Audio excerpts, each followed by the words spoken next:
हरे कृष्ण माताजी, दंडवत प्रणाम। प्रणाम माताजी, जय Shri Ram.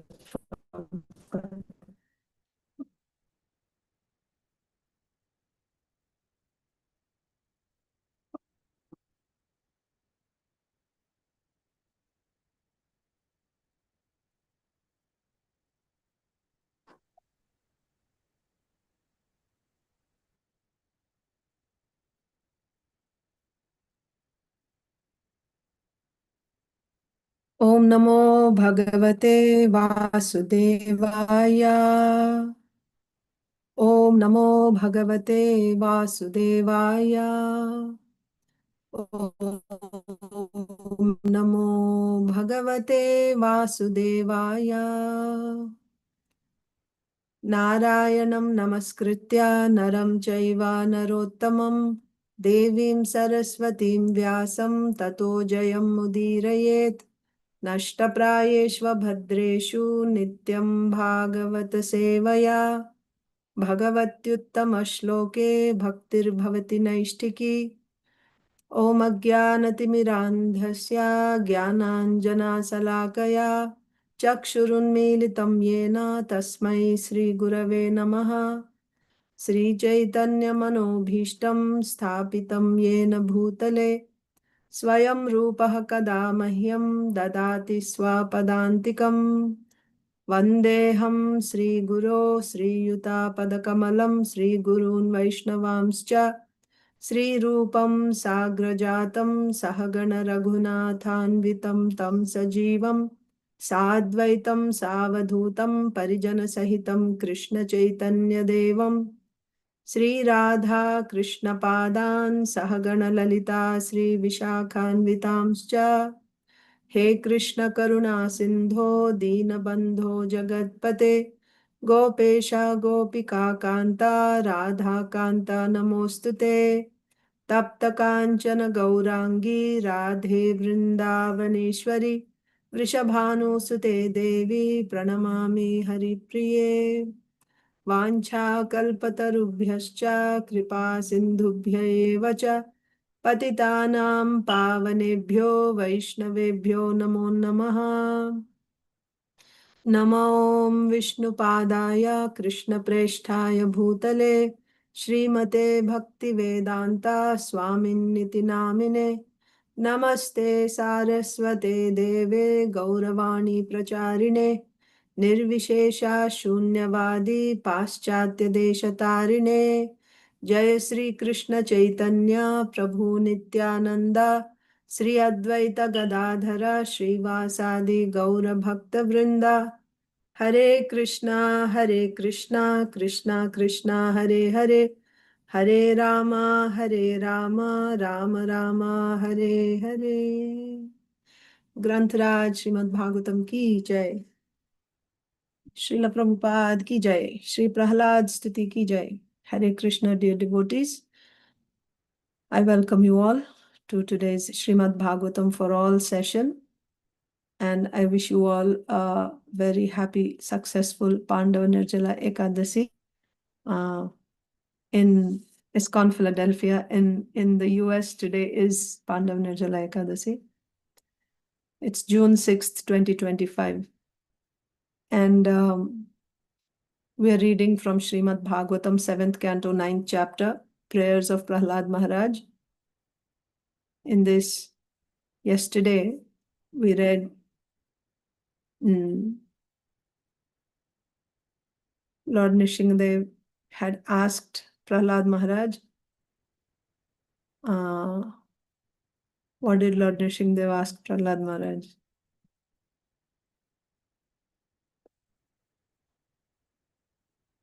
So Prahlad Maharaj had said that, my Lord, I am born in the family of, in a dynasty which is steeped in the modes of passion and ignorance. I'm so lowly, I'm so fallen. Why? What happened before that? It is like a chain, you know. It's my difficulties, I don't know where to begin, because when I start saying something, then there is another connection before that, and then there's another before and another before. It's like a garland, you know.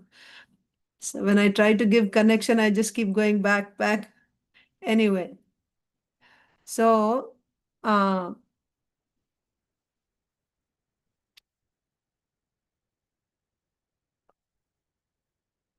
Prahlad Maharaj had said that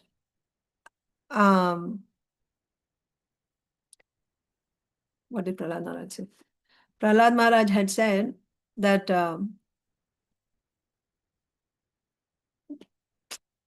in essence, the Lord had said, if I am the form, I am this material form, then why are you afraid of samsara? You enjoy it. So in answer to that, Prahlad Maharaj is saying all these things. Prahlad Maharaj said that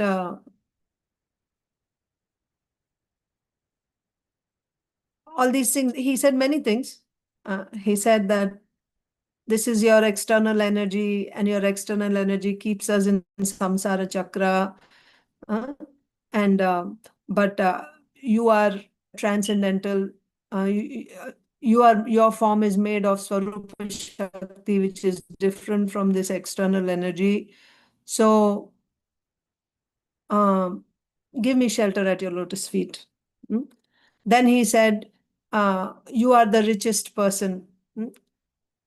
And because what is the problem here of all the people in this world? They're being thrown into this samsara chakra. And who can give someone shelter? Someone who's powerful enough can give shelter. So Prahlad Maharaj is saying, you are the most powerful person. You give me shelter at your lotus feet. You make me your servant. And, why you're taking shelter of me? You can take shelter of this material energy of some other person, right? So I've seen the power of all these. You're telling me to, accept this material energy and enjoy. Saying that this external energy is also your form and I should take. Who is there in this material energy? Even the great demigods, they are also, of course, they're controllers of various planets, very powerful. They have long life and beauty and power, so on and so forth. But what is the value of all that? In front of my father, simply when he raised his eyebrow, they're destroyed. And such powerful Hiranyakashipu, my father, was killed by you just like a child's play. So who's more powerful than you? That was his point. So I don't want any of these material pleasures. I don't want long life. I don't want powers. I don't want wealth. Because these things are destroyed by your time. Time is your energy. Even if someone has a powerful, a very long life like Brahmaji, still it has to come to an end by the force of time. So I don't want. Then Lord Nrsimhadev said, but we see that many people are enjoying these things in this world. Oh, they are ignorant. Prahlad Maharaj says, they are ignorant. How? Because actually there is no happiness in this material world. It is simply, it feels nice to hear about. And while seeing, you think, oh, it's so wonderful. But when you actually go there, you will see it is filled with so much lamentation, danger, and what do you say? Raga, dvesha, chinta, right? Apaya. And also there is asuya, jealousy. So actually there is no happiness. Let us say, even if there is some little happiness, that happiness also you're not capable of enjoying that happiness. It's not there in your karma. You're a big king and you have so much wealth. Still, if you are not, it's not there in your destiny to enjoy. Instead of giving you happiness, that so-called little pleasure makes you more miserable because you're not able to enjoy. Imagine you like to eat sweets. The sweets are lined up on the table, but you're not allowed to eat. You cannot eat because, if you eat, you'll die. How much misery it gives. The desire is there, but you're not able to enjoy. So whatever little happiness that is there in this world, that happiness is actually making me more miserable. Example is how you drop drops of honey in fire. The drop of honey is the material happiness and fire is the material desire. That one drop of honey is not sufficient to put out that fire. Material desire cannot be satisfied by giving material pleasure. It will only give you more suffering. That fire will increase more because of those drops of honey. It becomes bigger, it comes back, and it gives you more and more suffering. So therefore, that's not the solution. There is no happiness. Some so-called intelligent people are going after these things like that, Prahlad Maharaj said. At that time, he says, after saying that, these people are anabhignaha, ignorant people, and so-called learned people are going after this temporary material happiness like long life, wealth, so on and so forth. Then Prahlad Maharaj is saying, I am also one of them. In his humility, Prahlad Maharaj is saying, I am also like that. And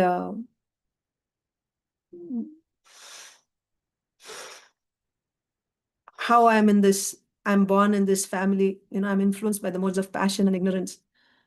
I'm so lowly. I'm here in this situation. Why? Because of such nature, such desires. Therefore, I'm put in this situation because of my karma. So I'm also like them. But your mercy is so great, so wonderful. You showed me mercy, even though I'm so lowly. You put your lotus hand on my head. The mercy which you didn't show even to great personalities like Lord Brahma, Lord Shiva, or even Lakshmi Devi, your constant associate. But you gave that mercy to me. How great is your mercy? Then he goes on to say, my Lord, your mercy, you don't discriminate between high and low. The way materialistic people discriminate. Oh, this is a good person, this is a Brahmana, and that's a Chandala. Right? So you respect they respect and honor. They want the association of those who are materially in a better situation. And they don't like the association of those who are materially not in a good situation. They discriminate. But you are not like that. You don't discriminate. Why? Because you are the well-wisher of everyone, Suhridaha. And you are the Paramatma. You can, Madhava, you can keep it here. No problem. So, upar.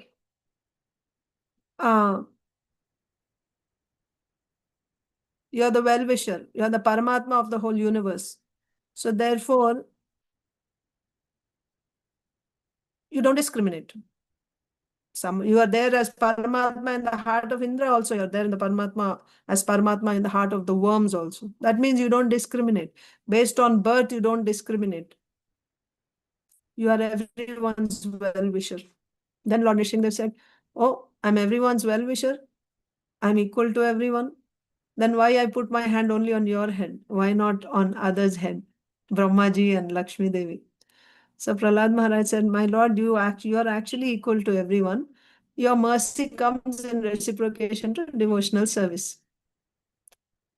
So, ye yathamam prapadyante sataiva bhajamiham. He says, Prahlad Maharaj says, my Lord, you are like a kalpa vriksha, desire tree. Desire tree, whoever goes, whether a rich man goes or poor man goes, the desire tree does not discriminate. When you go, whatever that person asks, with whatever sankalpa, determination, desire, that person comes, whatever he asks, that's what the tree gives. Not considering whether this is my friend or enemy or anything. No, equal to everyone, rich or poor, it doesn't matter. So you are like that. So what is that sankalpa? Devotional service. So you reciprocate according to their devotional service. The way the, what do you say, Kalpavriksha tree reciprocates according to Sankalpa. That means if you ask for mangoes, Kalpavriksha will not give. My voice is breaking, huh? Is my voice breaking? Are you able to hear? Yes, Mataji, we can able to hear. You're able to hear, okay? Others also? Any problem? Sometimes my internet. Some interval it is going. I am okay, Mataji. I am Okay. So maybe Okay. sometimes it can be my internet, sometimes it can be your internet. I'm not sure, but mine also breaks at times. I mean, I don't know what to do. Yeah. Sorry. No problem, Mataji. So what I'm saying is, Prahlad Maharaj is saying that, my Lord, you're like Kalpavriksha tree. Kalpavriksha tree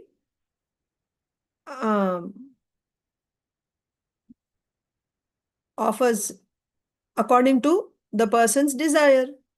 So if somebody is asking mangoes, it's not that the Kalpavriksha tree will give everything to the person who's asking mangoes. It's not like the tree will give rasgullas, gulab jamuns, mangoes and everything. No.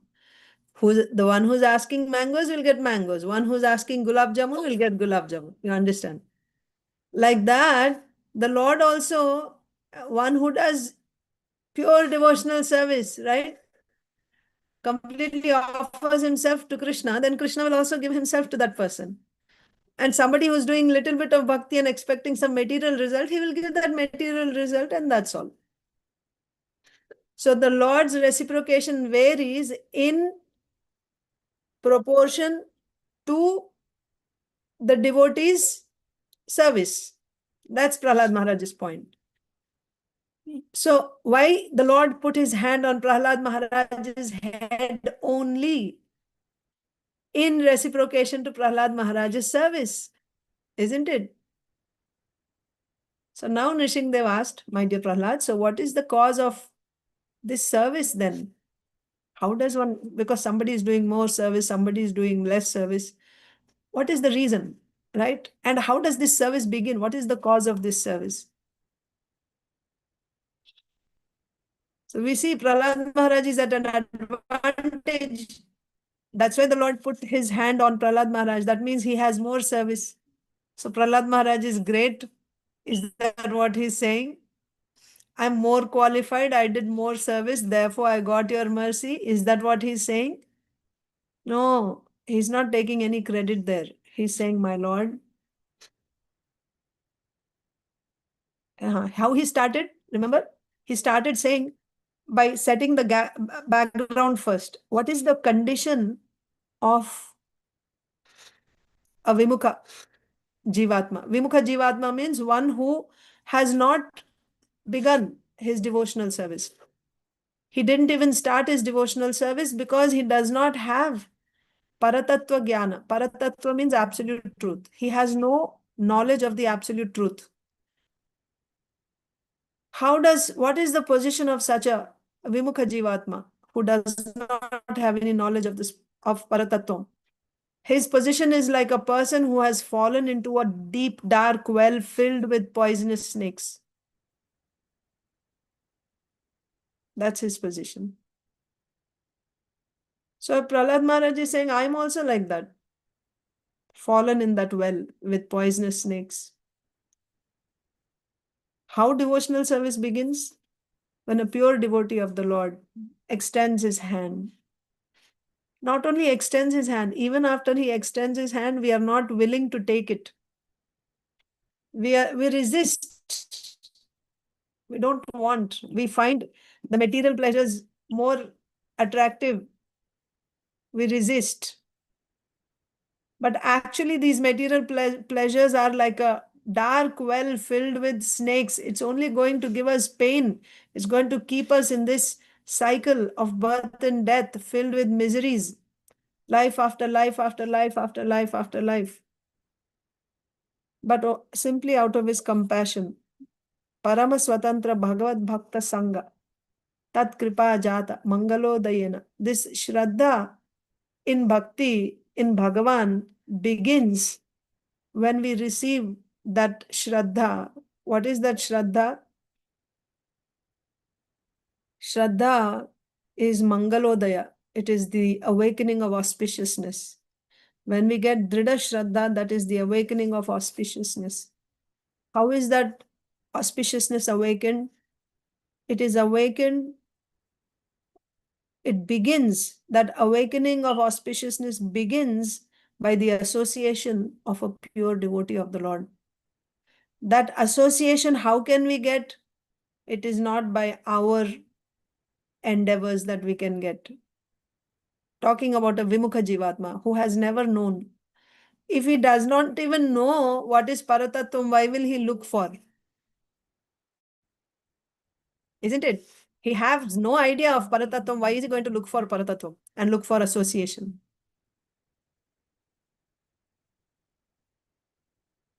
And even if he sometimes becomes miserable, like frustrated with material suffering, he will go for some other solutions, how to solve it. He will be struggling.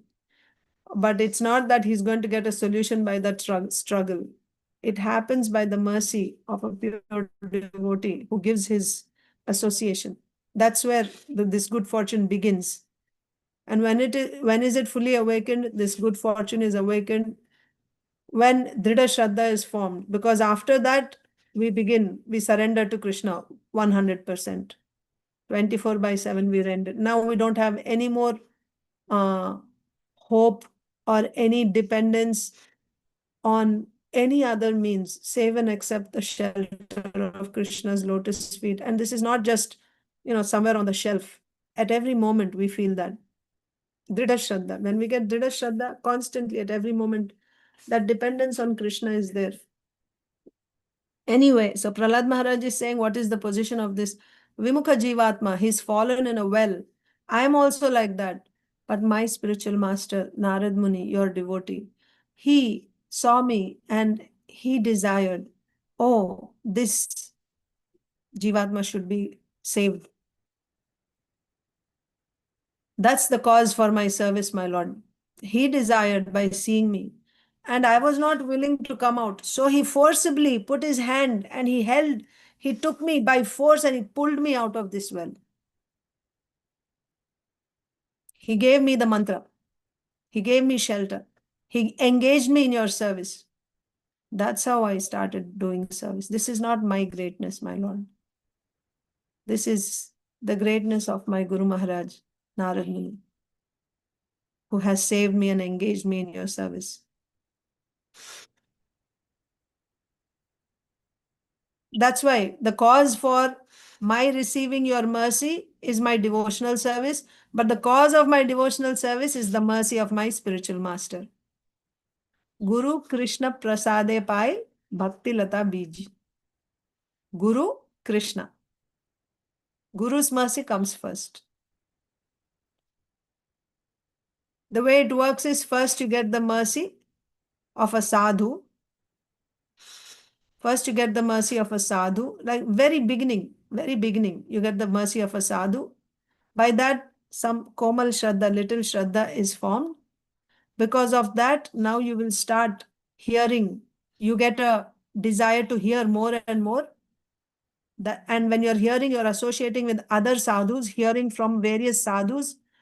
So these sadhus, who are all pure devotees, if you hear from pure devotees, you'll get pure devotional service. If you hear from mixed devotees, you'll get mixed devotional service.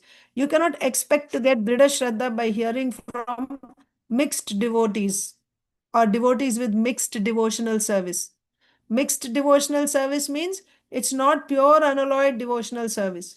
Somebody who is still doing some mixed, then that person, that guru can only bring me to that level. So how we can get Dhrida Shraddha is when we hear from various gurus, first of all, initially, from different gurus means sadhus, various sadhus who are all pure devotees. When we hear from them, then what happens is these principles of bhakti, you hear just like, one teacher has one way of explaining, one style of explaining a particular subject matter. You may not understand it. But when you hear from different teachers, each one they give different examples. By hearing from different teachers, the same point explained from different angles, now that subject matter becomes, nicely registered in you. Of course, if you're lucky enough to come in contact with the right teacher, then one teacher can also satisfy, but it may not happen right away. You have to see, the wavelengths have to match whether you're able to. So initially what happens is, this new person who has come in the association of devotees it is recommended, he must hear from various sadhus. And what is the purpose? By hearing from various sadhus, his shraddha, it's becoming firm. But while hearing from various sadhus, one sadhu, one or two sadhus, he can really, it resonates with his, what do you say? With his mood. And then he selects them of these are called Shravana Gurus. The various gurus from whom I'm hearing, they're all called Shravana Gurus. There's no fixed number. You can have 20, 30, 40 Shravana Gurus, no problem. You can hear from, and they're all gurus. You hear from them. Why gurus? Because they're making you hear Shastra. Shravana Guru means one who's helping you learn Shastra properly. So what is he will establish that Shastra is Praman for all knowledge. Not only that, after establishing that Shastra is Praman, then the next thing is, what is the conclusion of Shastra? Conclusion of Shastra, he will establish this point in your heart. The conclusion of Shastra is surrender to Krishna. I must surrender to Krishna. That's the role of the spiritual master. So Shravana Gurus are explaining this by giving various, quoting Shastras and explaining Shastra systematically to help you build your Shraddha, that to bring you to the point of surrendering to Krishna. But different sadhus explain, each person has his own flavor. Among these speakers, you become, you connect strongly with one or two sadhus. Remember, these sadhus are all pure devotees.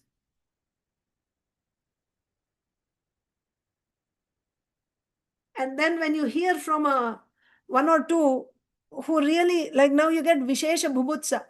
Vishesha Bhubutsa means you get special interest to go further, deeper into one particular type of worship. You want to know more details, or one particular type of bhajan, right? So you want to hear more and more. You want to go deeper. So you select one or two sadhus. These will be your bhajana shiksha guru. Next, from amongst the Shravana Guru, one or two you can select as your bhajana shiksha guru. You hear from them whatever doubts you have throughout this process in your heart, because Dhrida Shraddha, what is stopping our Dhrida Shraddha? The questions we have in our heart, the doubts we have in our heart, asambhavana and viparita bhavana, two types. Asambhavana means this cannot be, impossible, asambhav. When you hear a statement of Shastra, your heart says, not possible, ye ho hi nahi sakta hai. And viparita bhavana means, when one statement you hear, like this. No, I thought it is like this. You have a counter. Krishna is the supreme. You say, Lord Narayan is an expansion of Krishna. No. Krishna is an expansion of Lord Narayan. Like that. Viparita bhavana. You have counter ideas. All these have to be resolved. All the doubts have to be removed. Because these doubts are stopping us from surrendering to Krishna completely. How these doubts will be resolved? By hearing and by asking, getting answers. And sometimes when one guru answers, it's not completely solved in my heart. Don't give up. Keep asking and praying. When all the doubts are resolved, that's when you get Dhrida Shraddha. When you get Dhrida Shraddha, what will you do? 24 hours, you'll be dependent on the Supreme Lord. Like Prahlad Maharaj. And you'll be, Shravanam, Kirtanam, Vishnu Smaranam, Pada Sevanam, Archanam Vandanam. Like that. Whatever you may be doing externally, doesn't matter. To set example, you may be doing anything. But your heart is completely with Krishna 24/7, not one moment. Heart is there means actually practically doing. Now don't, we have already discussed it enough now. It's not simply saying, oh, devotee say, no, but I'm always thinking of Krishna, Mataji. I'm always thinking. You know and Krishna knows. How can I know? So, yasya matam amatam, yasya amatam matam. That person who thinks that I don't know anything, he actually knows something because he has realized that I don't know. That is actually knowing. To realize that I don't have pure devotional. What is the mood of all our acharyas? You look at the songs of Bhaktivinoda Thakur, Narottam Das Thakur, they are not simply speaking, they are actually feeling. Krishnadas Kaviraj Goswami, what are they saying? I have no bhakti. If anyone hears my name, you know, he will lose all his piety. I'm lower than the worm in the stool. Or when I hear another person suffering, my heart becomes happy. When someone is happy, I become very miserable. Our acharyas are saying this. These are all Nitya Siddha, eternal associates of the Lord. They are saying like this. This is the mode. So the more a person, what is Prahlad Maharaj saying? I am that person stuck in the deep dark well filled with snakes. He's actually feeling like that. So that is why one who does not know anything, he thinks, I know. I'm already doing pure devotional service. Now I'm in anartha stage and soon I will be. Somebody who is actually in that stage, what is his feeling? He thinks, I don't have any bhakti. I'm not doing anything. Where is Krishna? Where is Krishna? So anyway, if we want to cheat ourselves, we can cheat ourselves thinking that everything is fine. I'm doing everything required and I'm going back. You know, that's one level. But if I'm really serious that I want to, then hear about the lives of devotees, hear the prayers of devotees, enter into their consciousness, and then you can see, is my consciousness matching with their consciousness? How far away am I from them?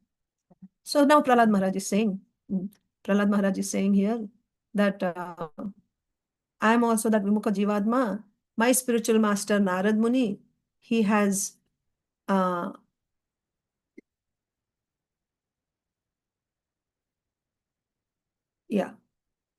spiritual master Nārad Muni, he has saved me. He has saved me. Because of him, only I'm doing this devotional service, and because of my devotional service, you have given me your mercy. You have given me your mercy because of, one second.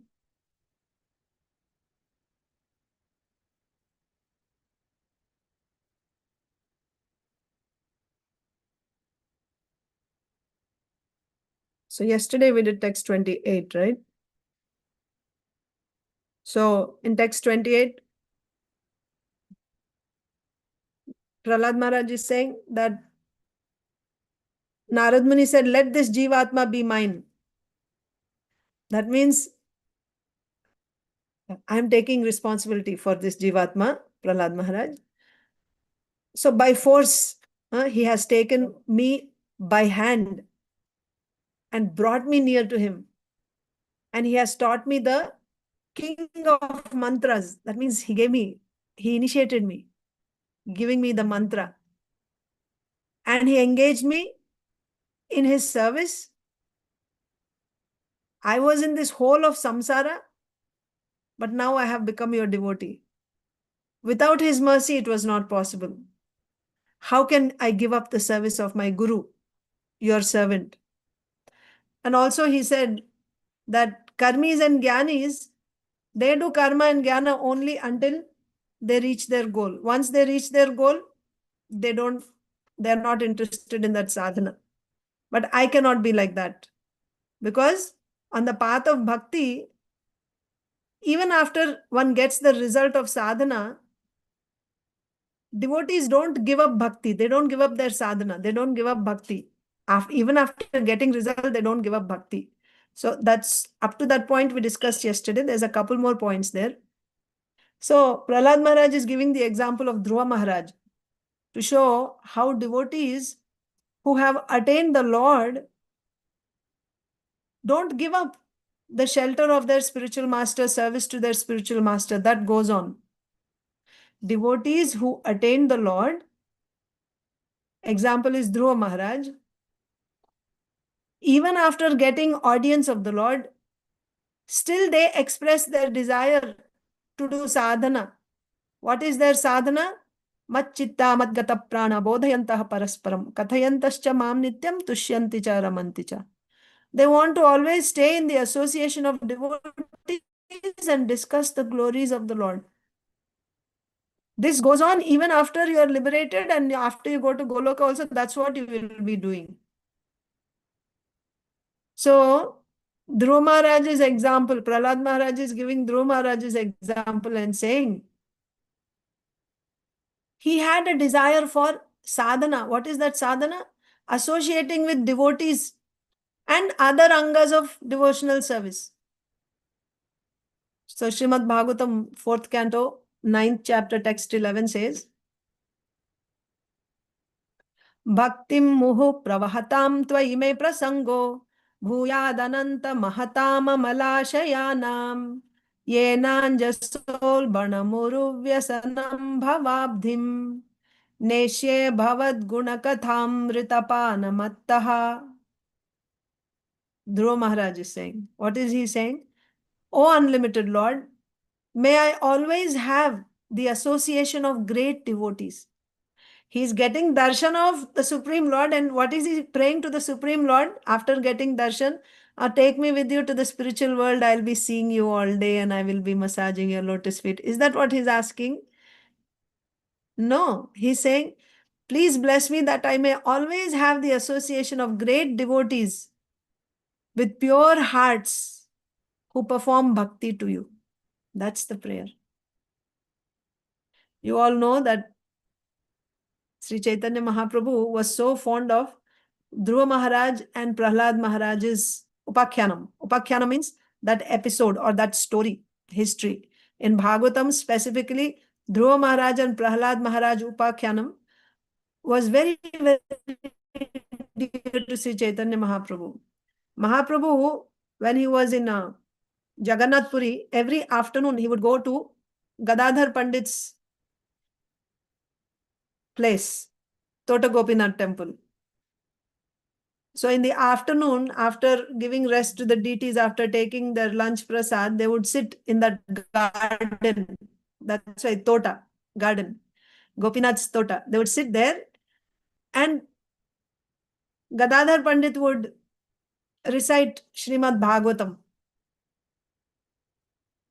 And he was so expert. Right from childhood, he would, recite. He was a brahmachari all his life. Like he was, totally dedicated. In fact, he took kshetra sannyas. Kshetra sannyas means he dedicated his life to the service of the deity Gopinath. He would not leave that place, Jagannath Puri. He will just stay there. So he could recite each verse of Bhagavatam in various meters, very, very eloquently. So Mahaprabhu was very fond of coming and hearing from Gadadhar Pandit. Every day he would sit there in the afternoon and he would hear. For hours they would sit there and he would, Gadadhar Pandit would recite Srimad Bhagavatam to him. And then over and over and over again. It's not like, you read the book once, complete and now put it aside. No, Bhagavatam is not like that. That is why Nityam Bhagavata Sevaya. So they will complete and again they will start. Again they will start. So when they would start and come to the 4th canto to Dhruva Maharaj's Upakyanam, after completing all the chapters of Dhruva Upakyanam, Mahaprabhu would not let Gadadhar Pandit proceed to the next chapter. He will say, go back and read Dhruva Upakyanam again. So one more time. And when it is finished, he'll say, repeat again. Again, only Dhruva Upakyanam, third time. Then again, fourth time, fifth time. How many times? 100 times. Only Dhruva Upakyanam. And after that, then he will allow him to move further. Then, fifth canto, sixth canto, seventh canto, Prahlad Maharaja's Upakyanam. Again, Prahlad Maharaja's Upakyanam. After once, go back. Prahlad Maharaj Upakyan again. Again, go back. Again, 100 times. Then they would proceed to the end of the Bhagavatam, start again from the beginning. When they come to Dhruva Upakyanam, again 100 times. And then when they go to 100 times. That's how fond of Dhruva and Prahlad Maharaj's Upakyan Sri Chaitanya Mahaprabhu was. Mataji, Upakhyana means prayers, right? Upakyana means story. Story, okay. So that section. So if you look at Srimad Bhagavatam, I think there are like 64 Upakyanas. So that means that context, you can say. Thank you. So that Prahlad Maharaj is quoting that now. That devotees, they don't give up their service to their spiritual master. They don't give up service even after they get the Lord. Whereas in karma and jnana, after getting the result, then you're not interested. Tavat karmani kurvita, right? Only until you get the result, you do karma. After you get the result, give up karma. Same with jnana also. You give up jnana after you get Brahman realization, no more jnana, give up. Aikya jnana if you get, then finished, no more. But in devotional service, it is not like that. Prahlad Maharaj is saying. So we can start today's verse, I think. We were just doing.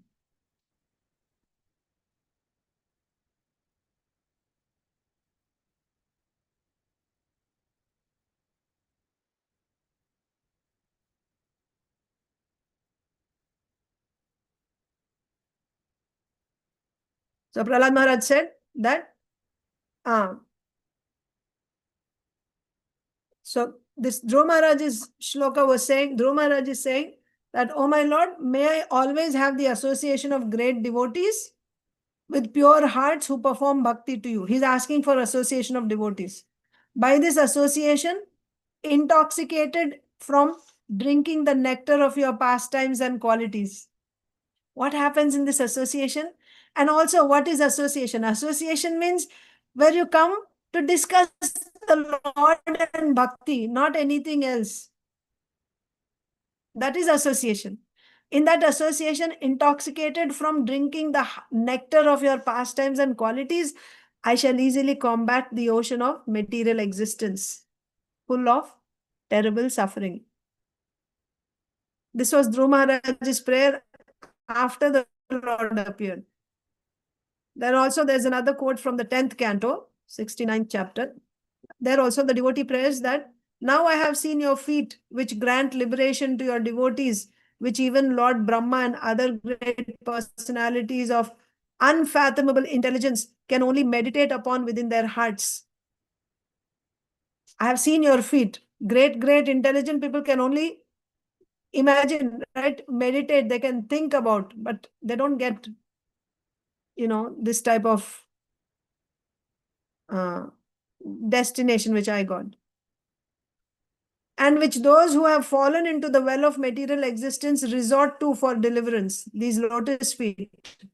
People take shelter to become delivered. Please favor me so that I may constantly think of you as I travel about. Please grant me the power to remember you. What are the devotees asking? What are we supposed to see here? That the devotee doesn't say, okay, by doing bhakti, I will go back to Godhead and finished. No. They want bhakti only. By doing bhakti, they want bhakti. I want to remember you. I want to discuss, to hear about you. I want to chant eternally. This is what I want to do. That's what they're asking. By doing bhakti, that's what they want. Not that by doing this, I will get some other result. That's not there. That's what Prahlad Maharaj is saying. So now let's see what happens next.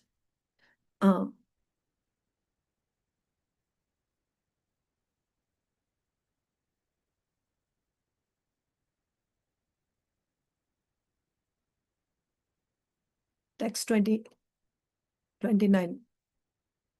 Matpranarakshanam manye swabhritya rishivakyam ritam vidhatum khadgam pragrihya yadavochad viditsus tvamishvaro madaparo vatukam harami. One more time. Matpranarakshanam manye swabhritya rishivakyam ritam vidhatum khadgam pragrihya yadavochad asad viditsus tvamishvaro madaparo vatukam harami. Mat prana rakshanam, protection of my life. Ananta pitur vadhascha, Ananta, O Lord, O unlimited one. Pitur vadhascha, to kill my father. Vadha. Right? So for my protection and to kill my father. Manye swabhritya rishivakyam ritam vidhatum. And also, manye, what is manye? In my opinion, right? I consider. Swabhritya, your own servant. Who's that? Rishi. Närada Muni, Vakyam, his statement. Ritam. Ritam means what? To make it true. To make it true. Ritam means true. Vidhatum, to prove that.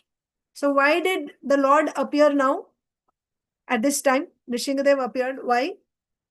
To protect Prahlad Maharaj, to kill Hiranyakashipu, and to make the words of his devotee Nārada Muni true. We will see what was the statement of Nārada Muni in a minute. I'm just going over the verse, the Sanskrit. Khadgam pragrihya yadavochad asad viditsus. Khadgam, sword. Pragrihya, taking in the hand. Yad avochad. Avochad means my father said. Uvacha, like that. My father, he said. Taking the sword in his hand, he said. Who? My father said. Asat viditsu. Asat. Asat means that which is not correct. Right? Asat, that which is temporary. Viditsu. So he's desiring to act impiously. Why he took the sword in his hand and he spoke? With a desire, with an impious desire. Right? He took a sword and he said. So that means Hiranyakashipu also made a statement. He also said something. The Rishi Nārada Muni said something. And Hiranyakashipu taking a sword in his hand, he also made a statement. He also said something. Tvam Ishvaro madaparo vatukam harami. Tvam Ishvaraha, you are. Tvam Ishvaraha mad aparaha avatu harami.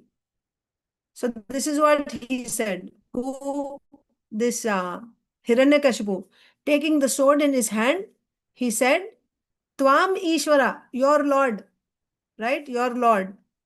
Mad aparo, who's your Lord? Because Hiranyakashipu had passed a law that he is the supreme. Everyone should worship him. They should have Hiranyakashipu's temples and worship Hiranyakashipu as the supreme Lord. There is no one else other than him. But his own son Prahlad Maharaj is worshipping actually the Supreme Lord. So Hiranyakashipu is saying, your Ishvara, your Lord, Mad Aparo, who is other than me. For you, I am not the Supreme Lord. For you, someone else. Your Ishvara, other than me. Avatu kam harami. Avatu. Let him come. Aane do usko. Avatu kam harami. Right? I'm going to cut your head now. I'm going to cut your head. I'm going to kill you. Let me see how he will come to save you.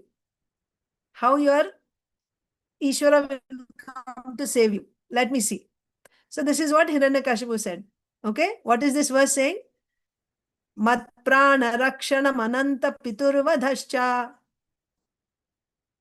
So to protect me, to kill my father, manye, this is my opinion. But what is my opinion? Swabhrityar shivakyam ritam vidhatum. You came to make the word of your own servant, Nārada Muni, true. That's why you came. Khadgam pragrihya yadavochad asad vidhitsus. And my father had come with a sword in his hand with an impious desire. And he threatened me. He said, let your master, your Lord come. Let me see him come and save you. Because I am going to cut you. I am going to kill you. So, let us discuss the commentary first. And then we'll read Srila Prabhupada's purport. That will be easier.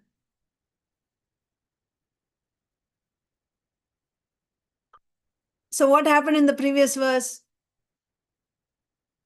In the end,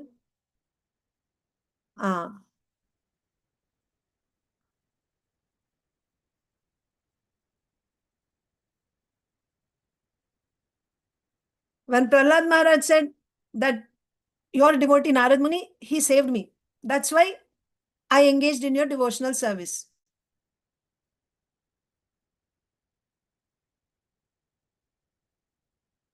Even after getting the result, one should not leave worshipping of the Lord. Yes? And what is getting the result? What is that result? Getting the Lord's mercy.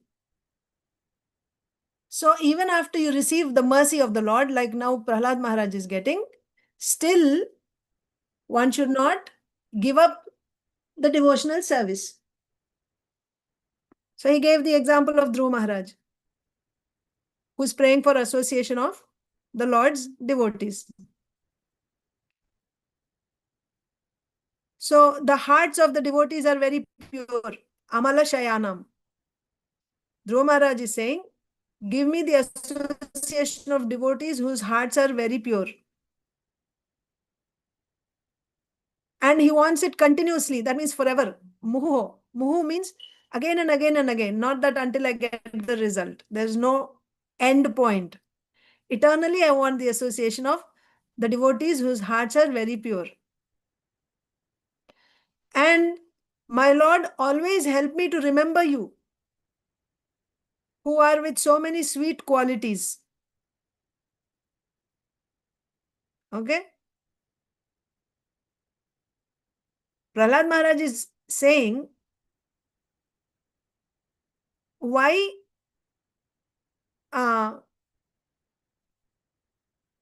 the Lord should not now give up Prahlad Maharaj. Don't leave me. He's praying. He got the hand of Nrsimhadev. Lord Nrsimhadev placed his hand on Prahlad Maharaj. So Prahlad Maharaj is saying that this is not over. Like, okay, now I got everything. So you'll just leave me here and you're saying go and enjoy your father's kingdom. He's saying no. Even though I got your mercy now, it does not mean that I became successful. You understand? Like now, okay, you got the result, now go and you have, enjoy your life and I'm going. No, it's not like that. Even after getting darshan of the Lord, Dhruva Maharaj is praying. He's asking for continuous association of devotees. After getting the Lord's audience also, what is Dhruva Maharaj's prayer? I want the association of devotees continuously, eternally. And he's saying, help me to remember you continuously, your sweet pastimes. Give me, this is the benediction I want. I have seen you now, I got my destination, it's over. It's not like that. It appears like that, isn't it? That, oh, he did tapasya and the Lord appeared. Now he will ask whatever he wants and finished. This is not the relationship in bhakti. There's no end point. He's saying, I want the association of your devotees and I want to remember you continuously. So Prahlad Maharaj's point is, similarly, the way Dhruva Maharaj is asking, you also keep me at your lotus feet. Keeping me at your lotus feet means keep me always in the association of your devotees and keep me always engaged in your service. That is his intention. When he's saying, keep me at your lotus feet, his intention is always give me the association of your devotees and always keep me engaged in your service. So what is that service? Hearing the glories of the Lord's lotus feet, chanting his glories. This should go on forever. There's no end to this. So, yeah. So the point is the Lord gives mercy to the person who does service. So Prahlad Maharaj did service and he got the Lord's mercy. But that doesn't mean after getting mercy, now the service is finished. Service should go on eternally. So when you receive the Lord's mercy, the service should go on continuously, eternally. It's not that by doing service, I got mercy and now over. No. The Lord gives his mercy to the person who does service. Whoever does service will get the Lord's mercy, but who will do service? Only that person who gets the mercy of a devotee. Mataji was saying, please write, I'll write it. So you see the connections.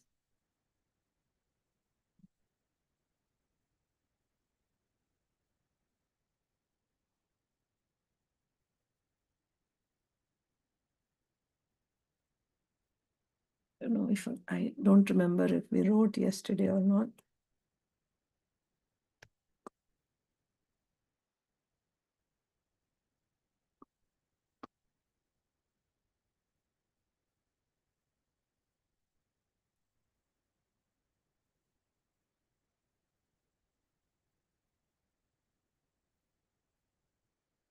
So we are doing verse 7, 9, 29 today. So when you get a devotee's mercy,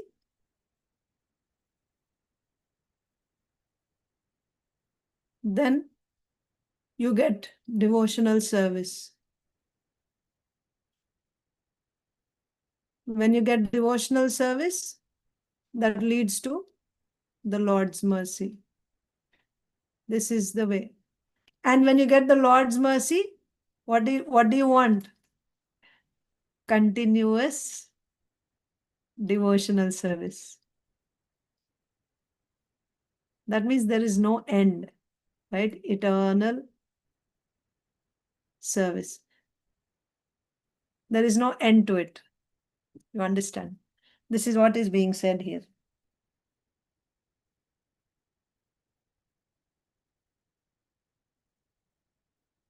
When you get the association of devotees, that's when you get service. And by rendering service, you get the Lord's kripa, Lord's mercy. And when you get the Lord's mercy, you'll be able to keep doing service continuously, eternally in the spiritual world also. Whoever is getting the mercy of the devotees, he is only able to do service. Okay, that was said. Narad Muni gave mercy to Prahlad Maharaj and brought him to bhakti, gave him seva. Because of that seva, Lord Nrsimhadev put his lotus hand on Prahlad Maharaj's head. Why is the Lord accepting the service of Prahlad Maharaj? Why is the Lord accepting the service of Prahlad Maharaj? So this is leading to the next verse. So we are connecting the previous verse and this verse. Okay. Why is the Lord accepting the service of Prahlad Maharaj? Because Prahlad Maharaj got the mercy of Narad Muni. Narad Muni is a devotee of the Lord. So we'll connect that also here.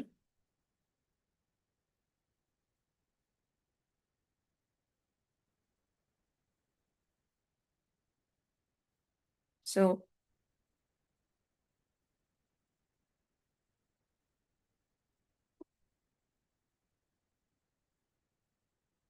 Narad Muni, or I'll just say, why did Lord Nrsimhadev give mercy to Prahlad Maharaj?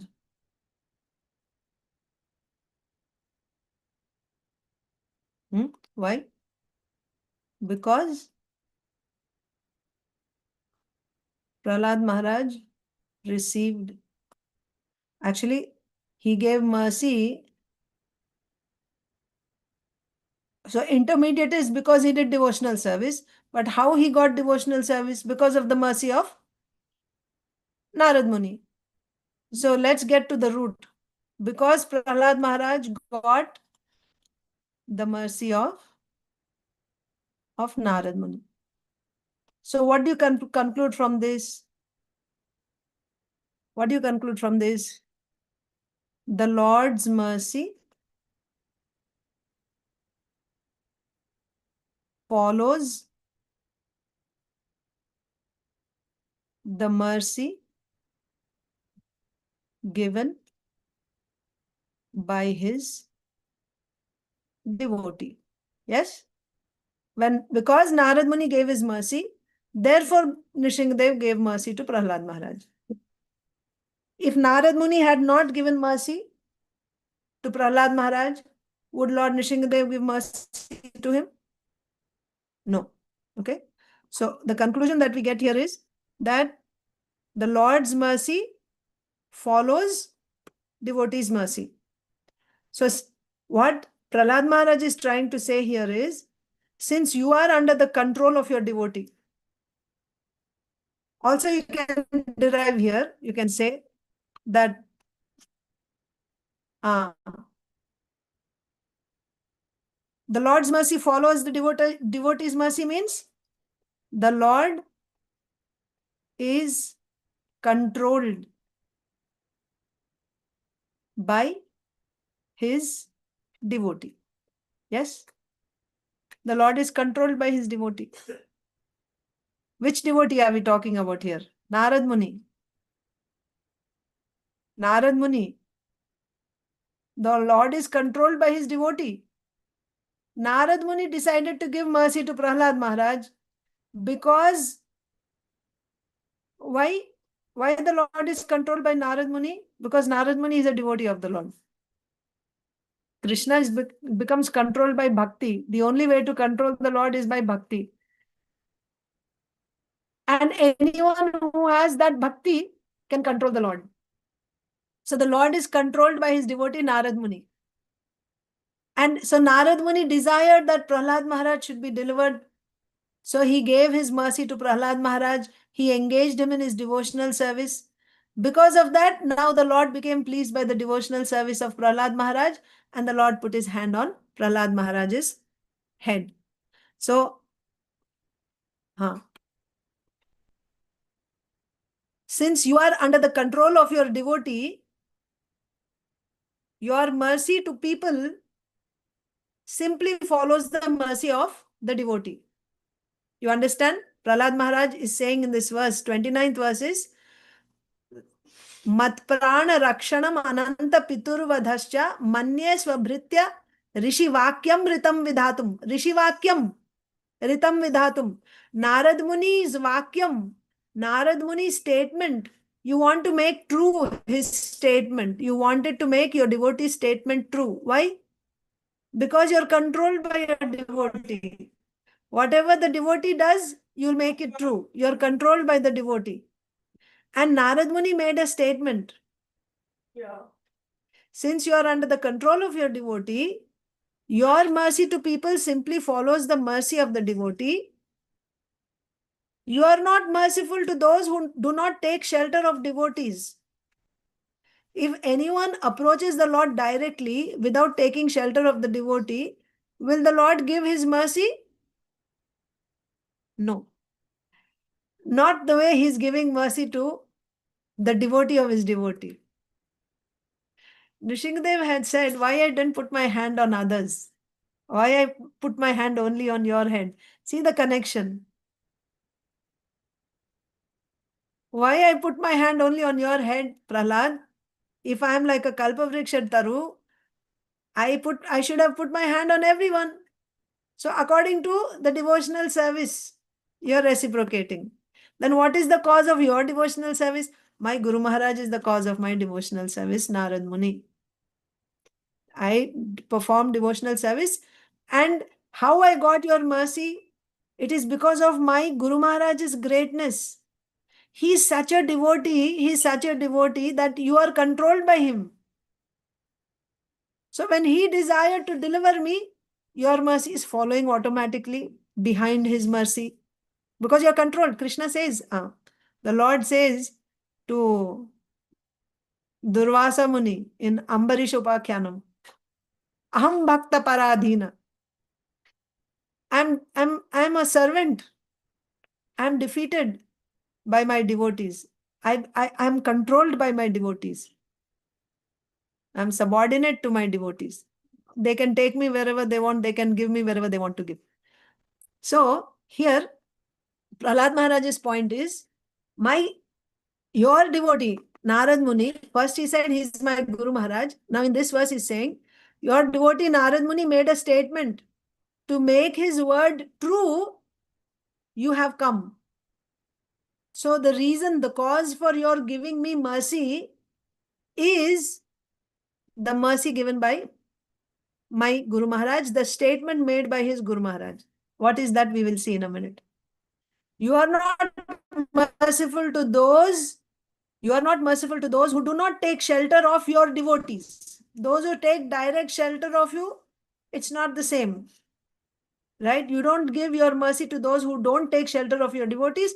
And I am also not an exception. If I received mercy because I took shelter of your devotee, that's why I'm getting your mercy. By the request of your devotee, you are merciful to all. That's what Prahlad Maharaj is expressing in this verse.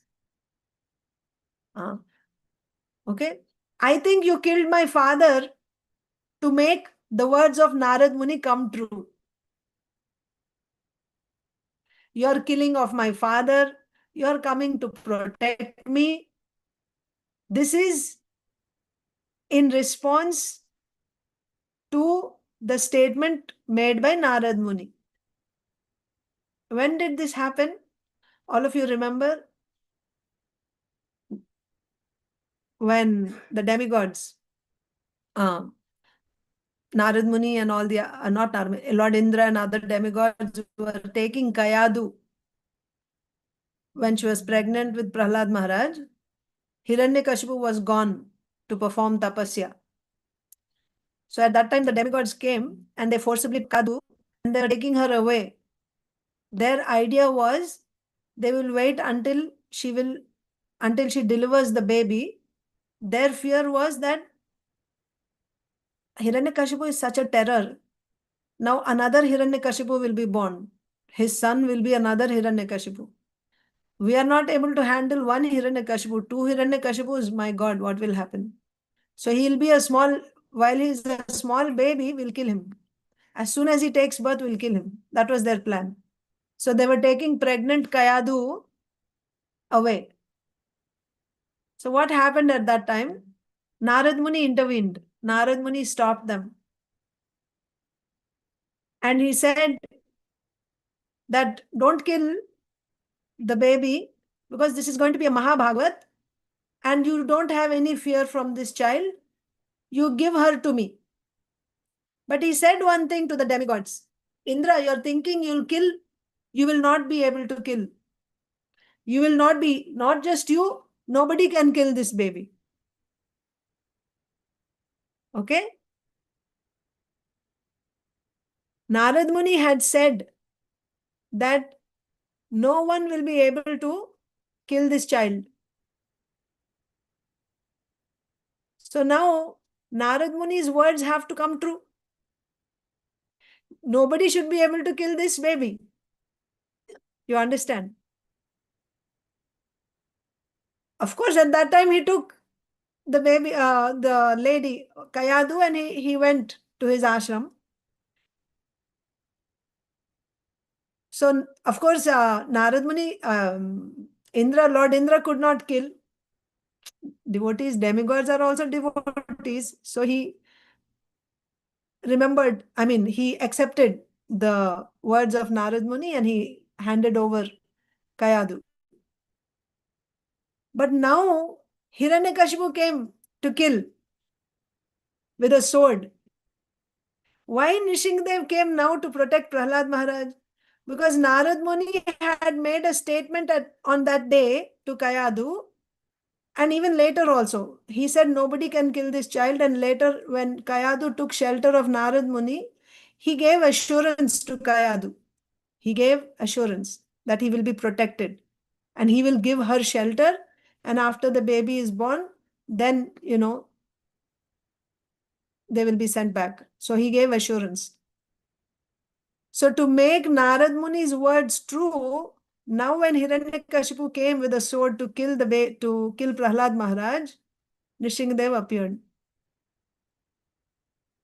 What is Prahlad Maharaj saying in this word, in this shloka, is that, my Lord,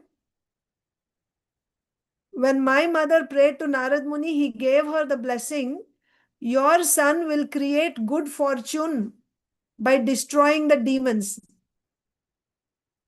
Rishim paryacarat tatra bhaktyä paramayä saté antarvatné sva-garbhasya kñemäyecchä-prasütaye. So Prahlad Maharaj is telling that my pregnant mother, desiring auspiciousness of the child and delivery after the arrival of her husband, rendered service unto Närada with great devotion. So while she was there in Narad Muni's ashram, she was rendering service to Narad Muni. And Narad Muni took compassion on her. Rishi karunikastasya pradad ubhayam ishwaraha. The merciful, capable Närada gave auspiciousness to her child and granted delivery after the arrival of her husband. So now Prahlad Maharaj is saying, my Lord, I think you protected me. I think you protected me because my father, desiring to kill me, said, I will cut off your head. He said, I am going to kill you. I will cut off your head. Just as you protected me from all other dangers. I was thrown in a pit of snakes. They tried to trample me with elephants. But all these things could not harm me. I was protected at every step. It was not possible for anyone to kill me. So similarly, it would also not be possible for him to kill me with his own hands. Why I will not be killed by anyone? Because Narad Muni gave that assurance. So now you personally came. When he wanted to kill him with his hands, you came to kill him. So yes, you are like a kalpataru. You are equal to everyone. Nevertheless, you have a quality, a very special quality, that you are controlled by your devotees. Because Narad Muni has made this statement that no one will be able to kill me. So to keep that word, you have come. So the cause for your mercy is the mercy given to me by your devotee. Your mercy follows your devotee's mercy. So with that background, now let us just read the translation and purport. Matpranarakshanamananta piturvadhascha manye swabhritya rishivakyam ritam vidhatum khadgam pragrihya yadavocha dasad vidhitsus twamishvaro madaparo vatukam harami. I'll just read it. O my Lord, O unlimited reservoir of transcendental qualities, you have killed my father Hiranyakashipu and saved me from his sword. He had said very angrily, if there is any supreme controller other than me, let him save you. I shall now sever your head from your body. Sar tan se juda. Separate your head from your body. Therefore, I think that both in saving me and in killing him, you have acted just to prove true the words of your devotee. There is no other cause. So to save Prahlad Maharaj, why? Because Narad Muni said that. And also killing Hiranyakashipu is also simply to make Narad Muni's words true. Purport. In Bhagavad Gita 9:29, the Lord says, Samoham sarva bhuteshu name dveshyosti na priyaha ye bhajanti tu mam bhaktya maite teshu chapyaham. The Supreme Personality of Godhead is undoubtedly equal to everyone. Samoham, sama, sarva bhuteshu. He is equal to everyone. He has no friend and no enemy. Name dveshyosti na priyaha. I have no friend and no enemy. But as one desires benefits from the Lord is very pleased to award them. Ye yathamam prapadyante tam stataiva bhajamyaham. As one approaches, he is pleased to award them. The lower and higher positions of different living entities are due to their desires for the Lord. Being equal to all fulfills everyone's desires. The lower and higher positions of different living entities are due to their own desires. For the Lord being equal to all fulfills everyone's desires. So why someone is in a lower position, why someone is in a higher position? According to his own karma, according to his own desire. But the Lord gives whatever each person asks. Someone who has only material desires wants a higher material position, he will get that. Somebody who has spiritual desires, he'll get that. He gives everyone whatever they want because he is equal to all. The killing of Hiranyakashipu and saving of Prahlad Maharaj also strictly followed this law of the Supreme Controller's activities. What is that supreme law? He is equal to everyone. When Prahlada's mother, Hiranyakashipu's wife Kayadu, was under the protection of Närada, she prayed for the protection of her son from the enemy. She was thinking her son's enemy is the demigods, so she is praying to Narad Muni, please save my son from the enemy. And Narad Muni gave assurance that Prahlad Maharaj would always be saved from the enemy's hands. This is Narad Muni's assurance. Your son will always be saved from the enemy's hands. Now that enemy may be the demigods or it may be Hiranyakashipu also, but he will always be protected from the enemy's hands. This is Narad Muni's statement. Thus, when Hiranyakashipu was going to kill Prahlad Maharaj, the Lord saved Prahlad to fulfill his promise in Bhagavad Gita. Whose promise? Krishna's promise. What is Krishna's promise? Kaunteya prati janihi name bhaktah pranashyati. So, own words, Shastra, right? My devotee will never perish. Prahlad Maharaj is a devotee of the Lord. To prove his own promise and also to prove the words of Narad Muni. Because Narad Muni said that your son will always be saved from the enemy's hands. So in both ways, the Lord came to protect, to keep his own promise and also to prove the words of his devotee true. The Lord can fulfill many purposes through one action. So it's not just one thing. Many purposes are fulfilled. Thus, the killing of Hiranyakashipu and the saving of Prahlad were enacted simultaneously to prove the truthfulness of the Lord's devotee. Yes, truthfulness of the Lord's devotee and the fidelity of the Lord himself to his own purpose. Because the Lord also made a... Actually, there also if you see, it's not directly the Lord's promise. You remember what happened there? The Lord told Arjun, Arjun, you go and declare. Kaunteya prati janihi. You go and you announce in the assembly of all these learned people, great, learned personalities who know Shastras nicely and, big scholars. You go there and you danka bajake, right? Like you announce loudly. Loudly you go and boldly you go and announce. A devotee of the Lord will never be perished. Go. Because why Krishna told Arjun to make that announcement? Because Arjun is a devotee. If Arjun makes a vow like that, makes a statement like that, Krishna has to keep that. If he himself made a promise, he may go back on that sometimes. And he goes back also for the sake of his devotees only. To protect his devotees, he may go back on his own word.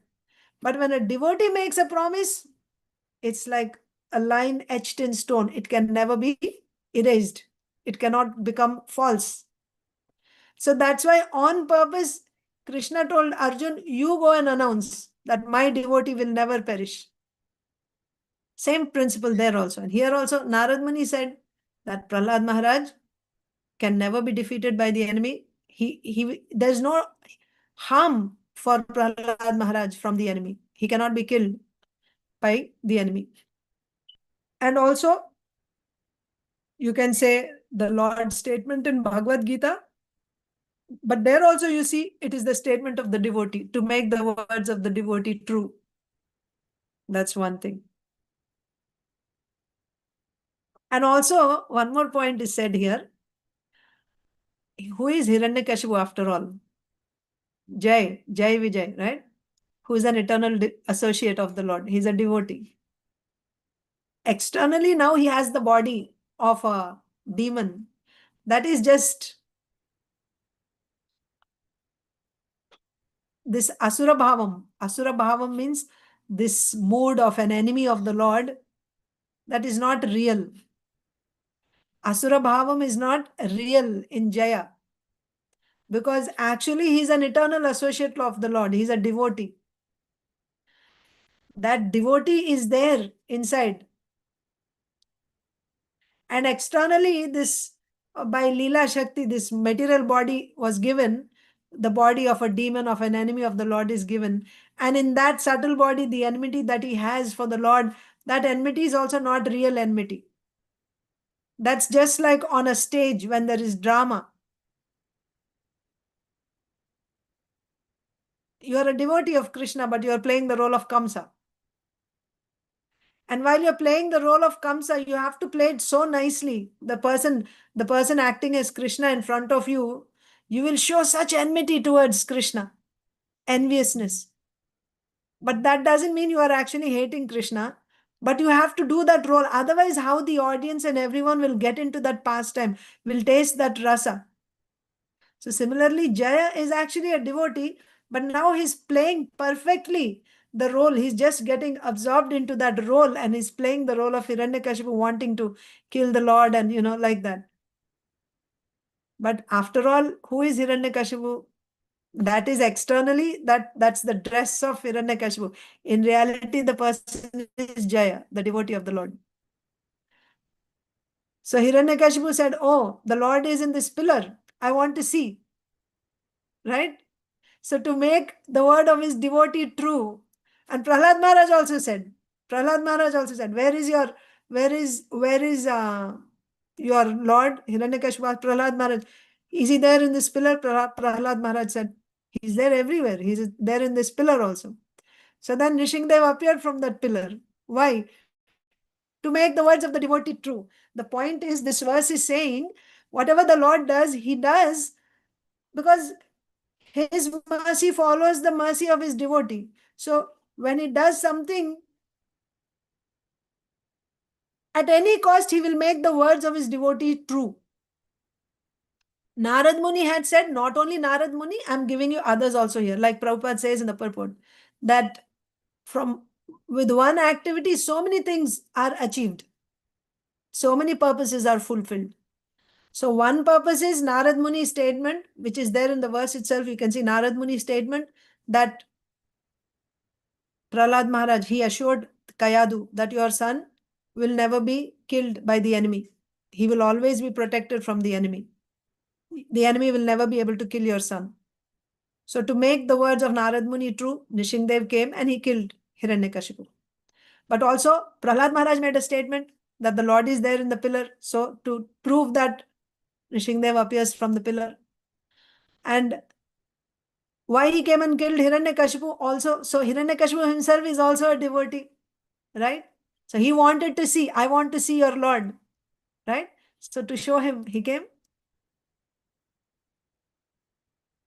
And Bhagavad Gita, Kaunteya pratijanihi name bhakta pranashyati, my devotee will never be perished. That announcement was also made by Arjun, a devotee made. And Krishna's statement, okay. So to make all this true, the Lord came and he killed Hiranyakashipu and he protected Prahlad. But the main point of this verse is the Lord's mercy follows the mercy of the devotee. Anyone who is a devotee of the Lord's devotee, anyone who is a servant of the Lord's devotee, the Lord takes responsibility of protecting that person. He gives his mercy to the servant of his devotee. Okay? Thus, the killing of Hiranyakashipu and the saving of Prahlad were enacted simultaneously to prove the truthfulness of the Lord's devotee and the fidelity of the Lord himself to his own purpose. The Lord acts only to satisfy the desires of his devotees. Otherwise, he has nothing to do. He only acts to fulfill the desires of his devotees. Otherwise, he has nothing to do. As confirmed in the Vedic language, na tasya karyam karanam cha vidyate. Yeah, he has nothing to do means we have duties. Yes, as a Brahmana, you have to do this duty. Kshatriya has to do this duty. Lord Brahma has his duties, creation, so on and so forth.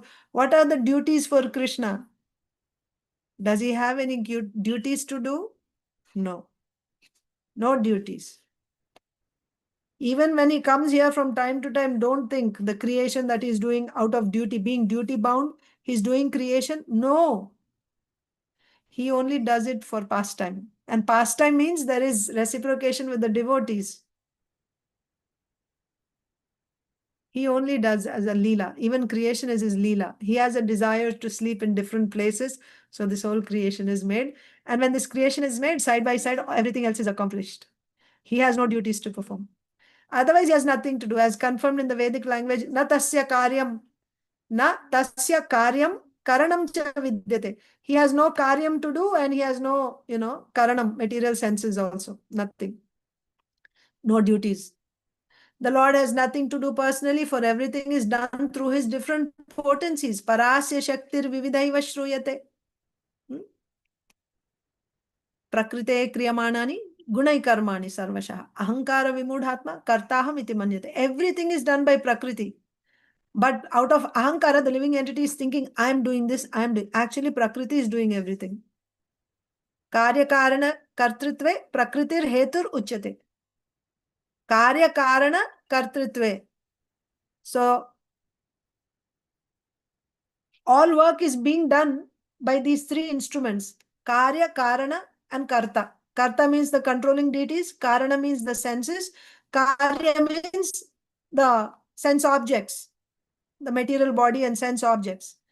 All these are manifested by Prakriti. The cause for all this, whatever you're seeing in this world, the various activities and various objects you're seeing, everything is done by Prakriti.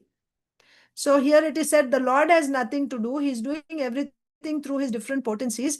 The Lord has multifarious energies through which everything is done. Thus, when he personally does something, when does he personally do? That is only to satisfy his devotees. This material creation and all the things going on, sun coming on time and going down on time, all these seasons happening on time, he is not doing it personally. That's being done by his Shaktis. But personally, he is driving Arjun's chariot. Why? To satisfy his devotee.